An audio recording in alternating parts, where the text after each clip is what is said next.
बच्चों, एक बार फिर से उन्नयन पल्लव माथा में आप सबों का स्वागत है। मैं आदित्य सर एक बार फिर से आपके साथ हम लोग पढ़ रहे थे चैप्टर 3 ज्यामितीय आकृतियों की समझ। इसी में आज हम लोग पढ़ेंगे kinds of quadrilateral and their properties, यानी कि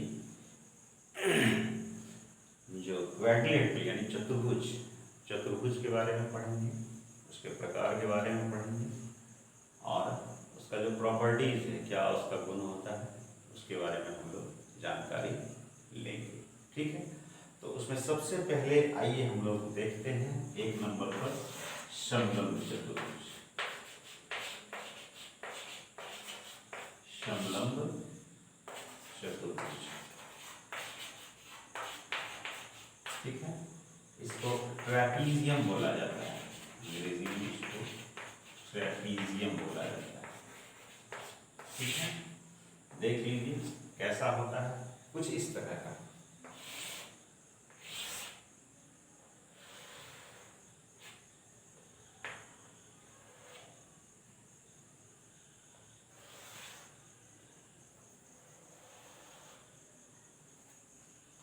ठीक है ना, जैसे मान लीजिए ये ABCD, ठीक है, ये एक समलंब चतुर्भुज है। ठीक है, इसका क्या प्रॉपर्टीज है, कैसे पहचानेंगे, तो इसमें एक जोड़ी भुजा जो है आमने सामने की वो पैरेलल होती है, यानी समांतर होती है। आप देखिए इसमें AB और CD ये दोनों भुजा, एक जोड़ी भुजा जो है ये क्या है, पैरेलल है। AB is parallel to BC। Parallel को इस तरह से डबल लाइन से हम लोग, ठीक है, इंडिकेट करते हैं। तो कोई भी किसी भी चतुर्भुज में यदि उसकी एक जोड़ी भुजा, एक पेयर आमने सामने की भुजा यदि पैरेलल हो, समांतर हो, तो हम वैसे चतुर्भुज को बोलेंगे समलंब चतुर्भुज। एक जोड़ी पैरेलल और दूसरा नॉन पैरेलल, ये असमांतर है। ठीक है, समांतर नहीं है, एक ही जोड़ी समांतर है, तो हम बोलेंगे इसको ट्रैपीजियम या समलंब चतुर्भुज हम लोग बोलते हैं। ठीक है, आइए दूसरा देखते हैं।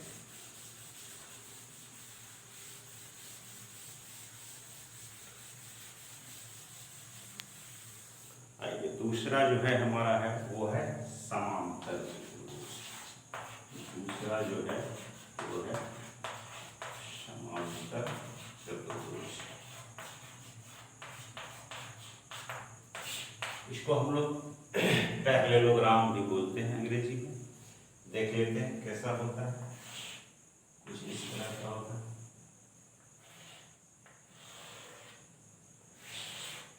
ठीक है, ये बिल्कुल सीधी रेखा है,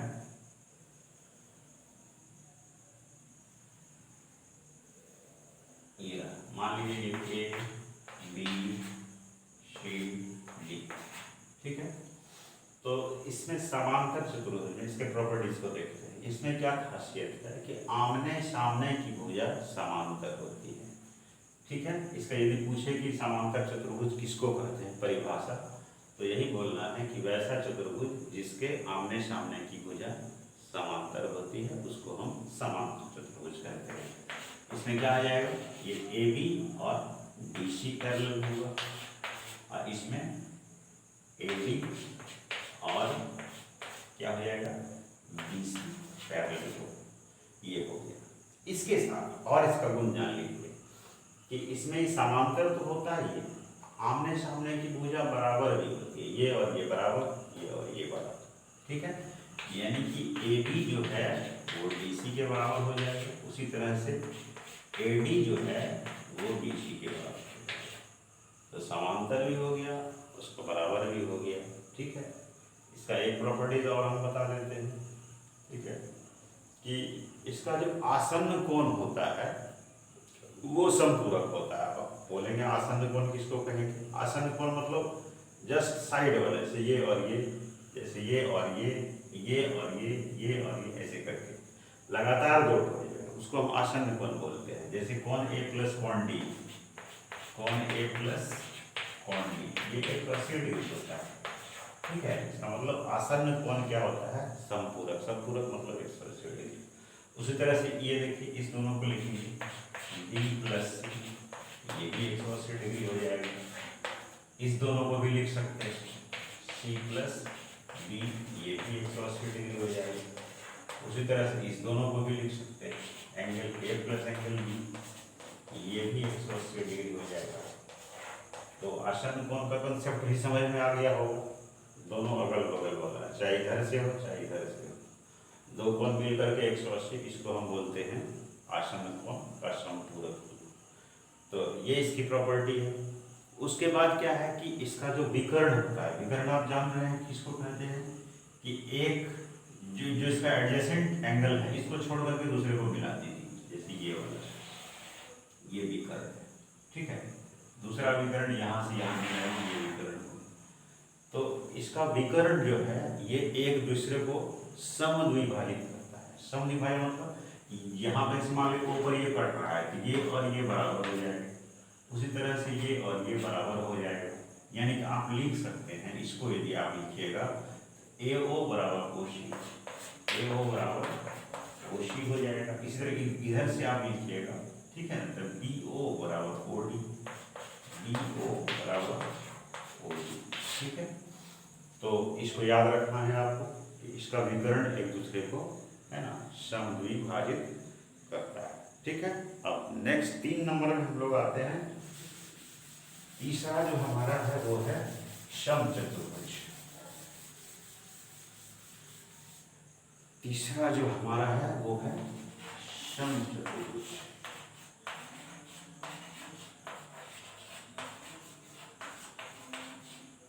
समचतुर्भुज, ठीक है।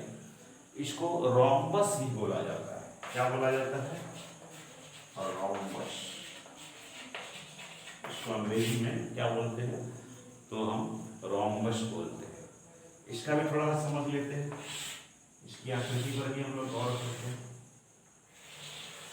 कुछ इस तरह का है, ठीक है ना। इसमें खासियत क्या है कि समचतुर्भुज भी एक समांतर चतुर्भुज ही होता है। यानी ये जैसे यदि ये ABCD जैसे हमने लिखा था, ठीक है ना, तो फर्स्ट कंडीशन तो इसका यही होगा कि साइड जो है वो पैरेलल होगा और सम शब्द जुड़ा हुआ है आपस में, चारों भुजा बराबर होती है। चारों भुजा आपस में क्या होती है? बराबर। फर्स्ट कंडीशन इसी को मानिए, AB equal to BC equal to CD equal to DE, चारों भुजा आपस में बराबर होती है। और समचतुर्भुज एक समांतर चतुर्भुज होता है। इसका मतलब जो आमने सामने का साइड होगा वो पैरेलल भी होता है। AB पैरेलल BC और उसी तरह से ये दोनों पैरेलल है ना, यानी कि AD पैरेलल BC, ठीक है। ये इसका प्रॉपर्टीज हो गया कि आमने सामने का भुजा जो होता है वो पैरेलल होता है, बराबर तो चारों होता है, चारों भुजा आपस में, है ना, बराबर होता है। इसमें एक और खासियत होता है सम्मुख कोण, जैसे ये सम्मुख, ये और ये, ठीक है, सम्मुख कोण बराबर होता है, यानी A बराबर C हो जाएगा। उसी तरह से B, ये और ये B बराबर B, इसको बोलते हैं सम्मुख कोण। तो सम्मुख कोण जो होता है वो आपस में क्या होता है? बराबर होता है। इसमें भी वो वाली बात होती है जो समांतर चतुर्भुज में, है ना, हो रही थी। समांतर चतुर्भुज में क्या हम बोले थे कि आसन्न कोण समपूरक होता है। तो चूंकि ये एक समांतर चतुर्भुज होता है इसलिए इसमें भी आसन्न कोण क्या होगा? समपूरक होगा। यानी उसी तरह से यदि आप कीजिएगा एंगल A जोड़ एंगल B बराबर 180 डिग्री, उसी तरह से B प्लस C कीजिएगा, वो भी 180, C प्लस D भी 180, D प्लस A भी 180। तो ये इसका प्रॉपर्टी है, इसका आसन्न कोण जो होता है वो क्या होता है? समपूरक होता है। इसके अलावा जो है इसका जो विकर्ण होता है, ठीक है, इसका जो विकर्ण होता है एक दूसरे को समकोण पर काटता है। ये बहुत बड़ी बात है। विकर्ण खींच लीजिए, एक ये और एक ये जो विकर्ण है एक दूसरे को समकोण पर समविभाजित, समविभाजित तो ये होता ही है, ये और ये बराबर होता है, ये और ये बराबर होता है। यहाँ पर समकोण भी बनता है, 90 डिग्री का कोण भी बनता है। जैसे यदि इसको हम O लिख दें तो आप लिख सकते हैं एंगल AOB बराबर, है ना, एंगल AOB बराबर 90 डिग्री। उसी तरह ये भी 90 होगा, ये भी 90 होगा, ये भी 90 होगा। ठीक है ना।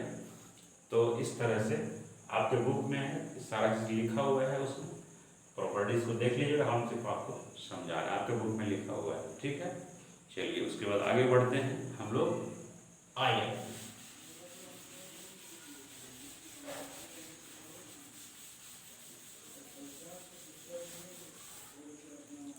अब हम लोग आते हैं नंबर 4 आयत।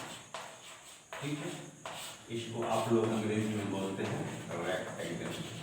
क्या बोलते हैं? रेक्टेंगल। आपको आपने इसका उपयोग भी किया होगा सवाल बनाने, है ना। टेढ़ा हो गया थोड़ा सा।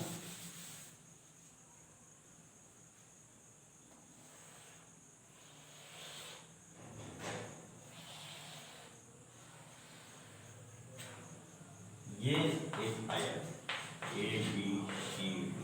ठीक है, आयत में क्या होता है कि आमने सामने की भुजा बराबर।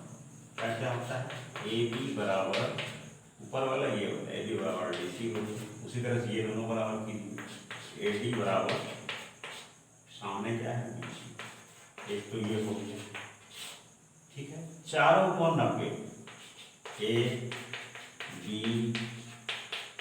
C और D, यानी चारों कोण जो होता है वो समकोण बनता है। ठीक है, और इसमें भी जो विकर्ण होगा, विकर्ण ये और ये, इसमें भी जो विकर्ण होता है वो समविभाजित होता है। आयत का जो विकर्ण होता है ना, एक तो लंबाई भी समान होता है और समविभाजित भी होता है। विकर्ण, आयत का जो विकर्ण होता है बराबर होता है, यानी AC और BD का लंबाई बराबर होता है। विकर्ण क्या होता है? ये विकर्ण AC, ये BD, नापेंगे दोनों की लंबाई बराबर, प्लस जो एक दूसरे को काटती है ये समविभाजित, यानी कि यदि आप लिखेंगे कि ये AO बराबर OC होगा और उसी तरह से BO बराबर क्या हो जाएगा? OD होगा। ठीक है, इसको समझ गए। एक तो विकर्ण की लंबाई बराबर होती है, AC बराबर BD, जो हमने ऊपर में लिखा। दूसरा, विकर्ण एक दूसरे को समद्विभाजित करता है। विकर्ण एक दूसरे को समद्विभाजित, यानी AO बराबर OC और BO बराबर OD, यानी जहाँ पे कटता है वहां से दोनों साइड बराबर बराबर बढ़ जाता है। चलिए, ये कुछ आयत के बारे में, और एक अंतिम वर्ग के बारे में देखते हैं हम लोग। ठीक है,